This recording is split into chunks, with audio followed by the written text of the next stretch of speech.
Welcome everybody back to KOLLEL Baruch A'Ahavat Israel in San Diego, and we're very happy to have you again, and to be learning, continue learning on our journey through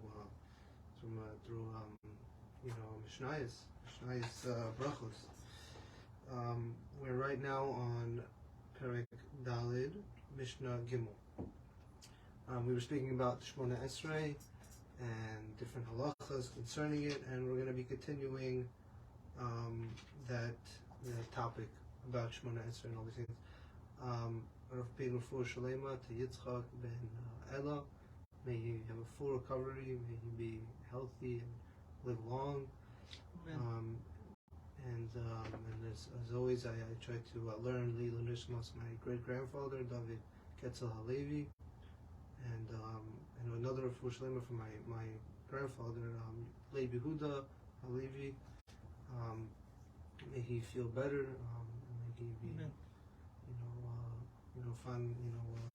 walk again. Actually, I hope he walks again. Okay, so Mishnah Brachos, Perek Dalid, Mishnah Gimel. That's the fourth chapter, the third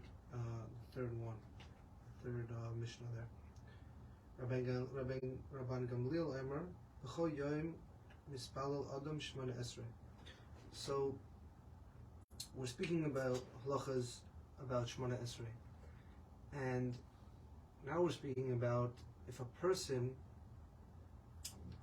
was busy, he couldn't think properly, he was occupied. What is the law concerning? May he shorten his Shmona Esrei? May he say something that's not as long, because Shmona Esrei could be a person had a tough day or something, and he can't handle such a long focusing on the words and what it means, and it might not mean so much to him in that particular day. What's the law concerning what can he skip, or can he? So according to the first opinion over here, such a person has to say the whole Shmona Esrei. There is no and there's no skips. There's no shortened versions. Rabbi Yehoshia Omer Me'ein Shmona Esrei. So according to Rabbi Yehoshia, there is such a thing as Me'ein Shmona Esrei, which is called Havineni, which is a shortened version of Shmona Esrei, and it actually has Havineni Hashem Elokeinu Lidas Derakecha Baruch Atah Hashem Shemei Tefillah. That's the short version. The short version is called Havineni, which a person who is preoccupied or can't, the person that we were speaking about before, this type of person can actually say this shortened version called Havineni, and he doesn't, and it's not considered that he didn't say, and this person is considered that he said the Shmona Esrei, and he doesn't have to return later on and say it. So again, the first opinion, no, there's no get out of jail free cards. You have to say the Shmona Esrei, even if your mind is all over the place. Second opinion, yes, there is a shortened version. There's a third opinion. So if the tefillah it's in your mouth, meaning it's you know how to say it properly, you're not somebody who doesn't know how to daven. So this third opinion is a seemingly more logical approach, where they say if you know how to daven, you spell a Shmona Esrei, then you should say the Shmona Esrei completely, even if your mind is in a different place. You're somebody who knows how to daven. You're somebody who's always been davening a full Shmona Esrei, and today you just feel, I'm just not into it. No, if you know how to do it, then you should do it. So if you don't know how to daven, properly, or it's too much, and you want to say this shorter version, you can. But that's only concerning somebody who doesn't know how to daven Shmona Esrei properly. That person can use the Me'ein Shemona Esrei, the abridged version of Shemona Esrei. So yes, so no, yes, and considering, and the third one is considering your circumstances. Those are the three opinions when it comes to Shemona Esrei, if you can shorten or not. Maybe so now the Mishnah Dalit. Maybe Elazar Omer. So this is a very important. This is a very important lesson in this Mishnah.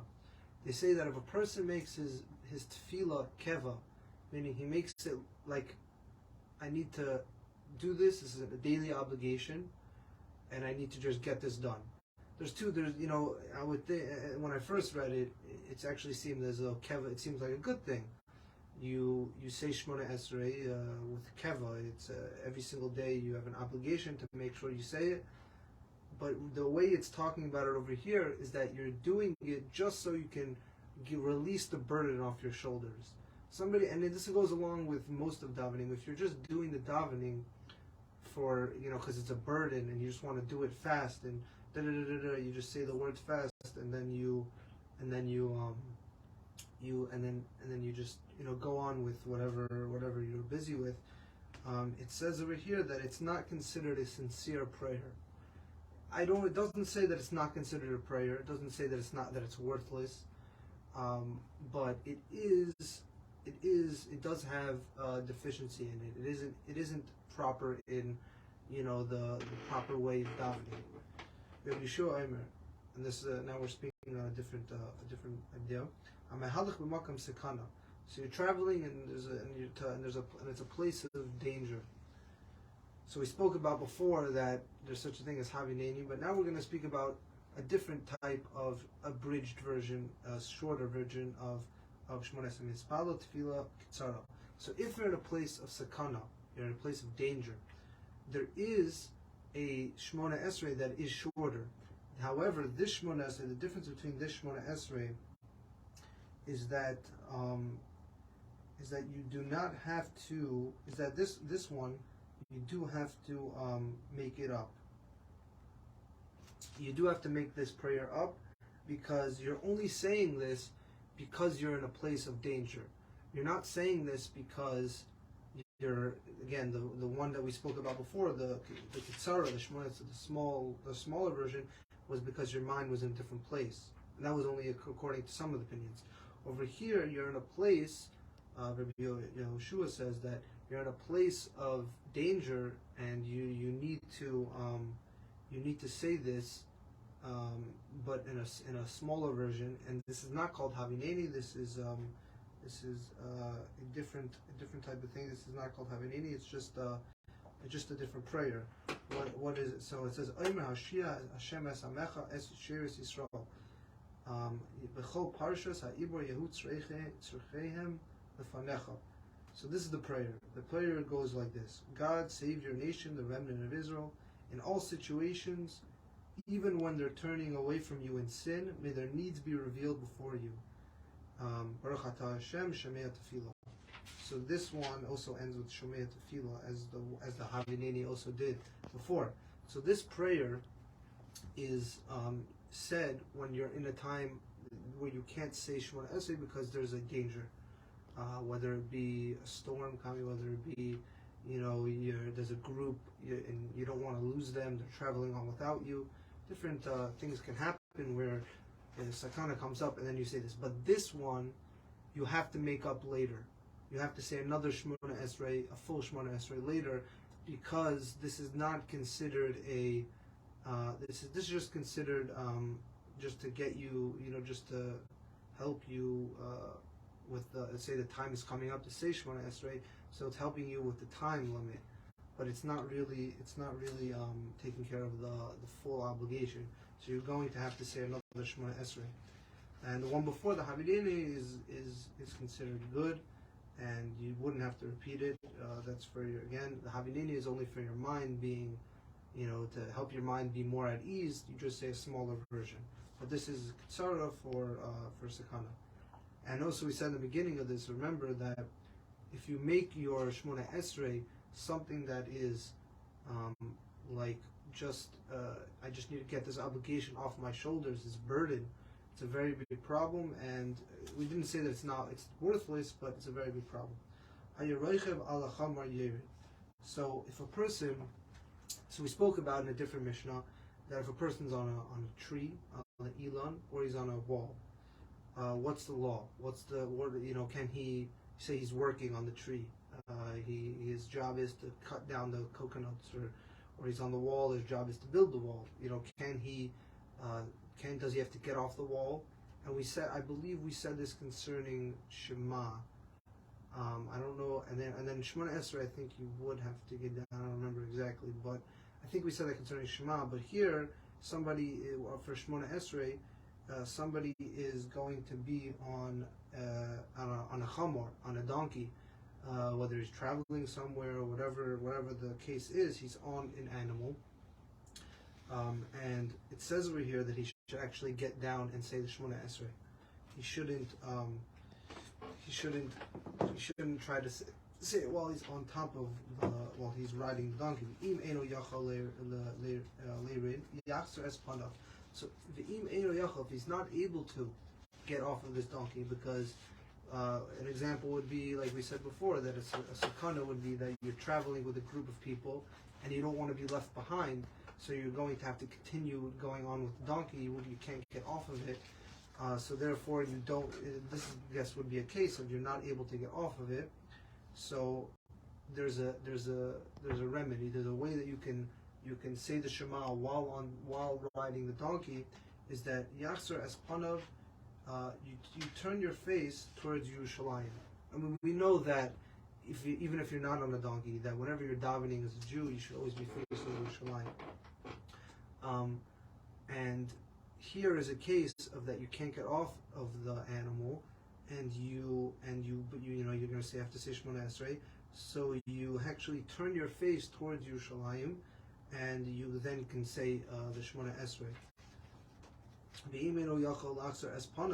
So first we said you're not able to get off the donkey. Now we say so we say that you should turn your face to Yerushalayim, but now we're saying that you can't even turn your face to Yerushalayim.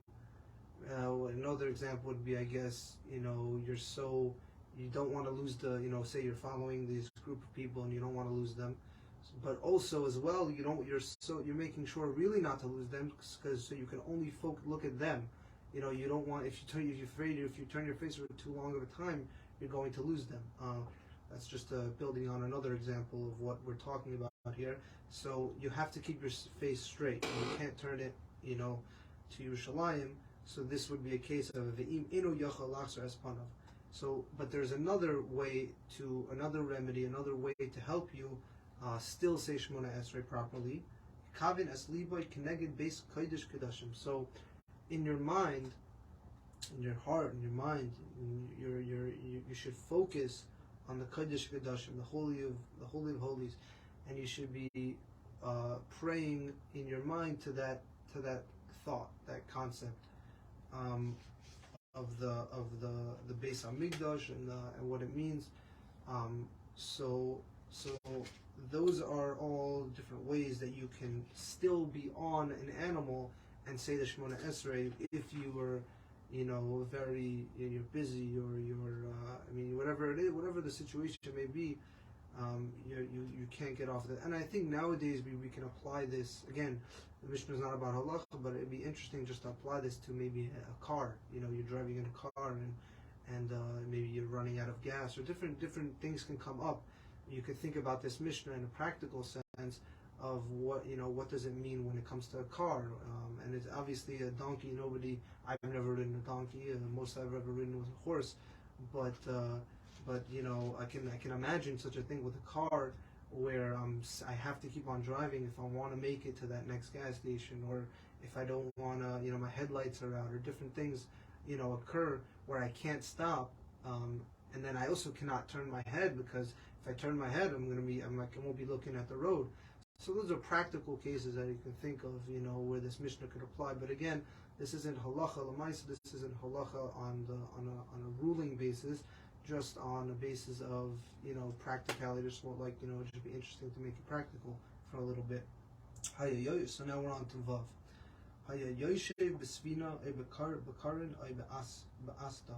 So now we have a person who's he's traveling on a boat, a wagon, or a raft. He's on the water. He may be a little bit rocky. What's the law concerning that? Over there, you mean you're not on an animal, so you could be standing. But maybe there's a different approach there. But it says over here that we're talking about this case. We're talking about the same case of V'im eno yachal lachzar es panav. He's not able to turn his head, or he's not able to, he's not able to stand. Say he's on a boat and he's just only able to sit for some reason, or he's not able to turn his head for some reason. Maybe he's driving the boat. So this person,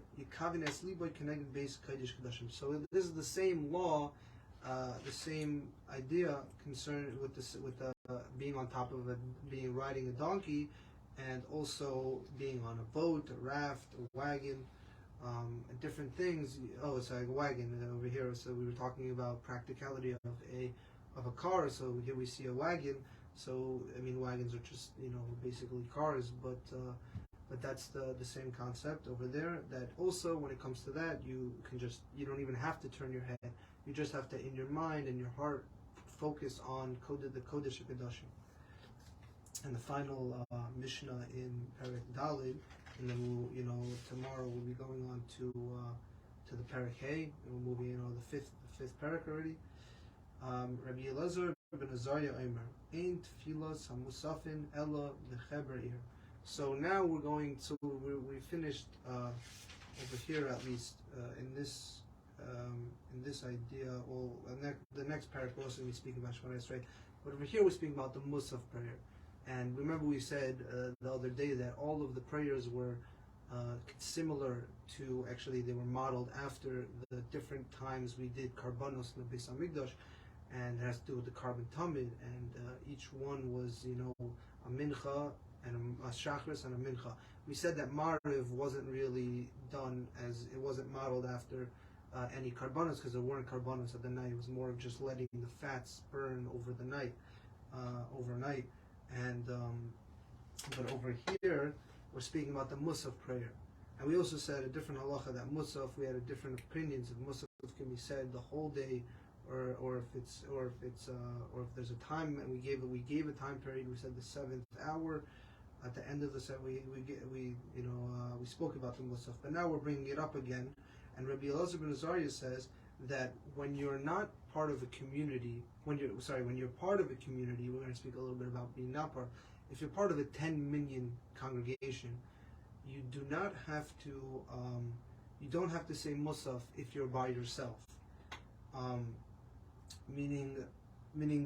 Because musaf doesn't have, and also davening on for Shabbos davening, it doesn't have any requests from Hashem, because on Shabbos and I guess for musaf, we don't request anything from Hashem, we're just praising Him.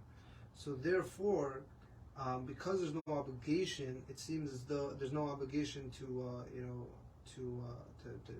ask Hashem for anything. Therefore, it's enough that the congregation can say the musaf, and you, I guess your prayer, I don't know if it means that your prayers would be included in theirs, but you don't have to if you're by yourself. But in that town there is a minyan, then it's fine, and you by yourself don't have to say it. So the Chachamim say that someone does need to say it if he's praying alone. Someone who says it alone without the congregation of the town, he would need to say it. So again, the first opinion of Rabbi Elazar ben Azariah, which is the last opinion, is very interesting actually, because it's Rabbi Yehuda quoting Rabbi Elazar ben Azariah, and he makes a little bit of slight change in as to what Rabbi Elazar ben Azariah says. So let's just go back quickly to the first opinion. Rabbi Elazar ben Azariah said that you don't have to say the musaf if you're in a town that they're already saying it. A person by himself. And Chachamim say that not only the congregation of the town, but also somebody who's by himself without the congregation also needs to say it. So Rabbi Yehuda says, and he quotes Elazar ben Azariah, and he switches up his ruling. Kol makom sheyesh cheber ir Hayachid Patur Tfilas HaMusafin. So any place where there's a congregation of the town, an individual doesn't have to say it. He's exempt from saying the Musaf. But if there's no congregation, if he lives in a place where there's no minyan, then he is obligated to say it by himself. And that would be him restating kind of what Rabbi Elazar ben Azariah said. I guess maybe it's a different opinion as to a different take on what he said. But the first Rabbi Elazar says that no, there is no obligation for a person by himself, a yachid by himself. But then the second one says there's only an obligation if there is no minyan. So yes, it's interesting as to why there's two different Rabbi Elazar ben Azariah, two different opinions over here. Which one's correct? I don't know. It's probably in the Gemara. I can only imagine the Gemara would speak about such about this Mishnah that there's two different opinions over here for one person. Okay, so we just finished the fourth parak, the fourth chapter of the Mishnayos over here for brachos, and we're going to begin on the next one, hopefully next day. And I would like everyone to, go to nesator.org and go check out the shiur and share everything around. And I hope as well that the 3 weeks are inspiring you and helping you, build up to this Tisha B'Av where we, have to really think about what it means to be in Gullus. And thank you everybody for listening. Skach.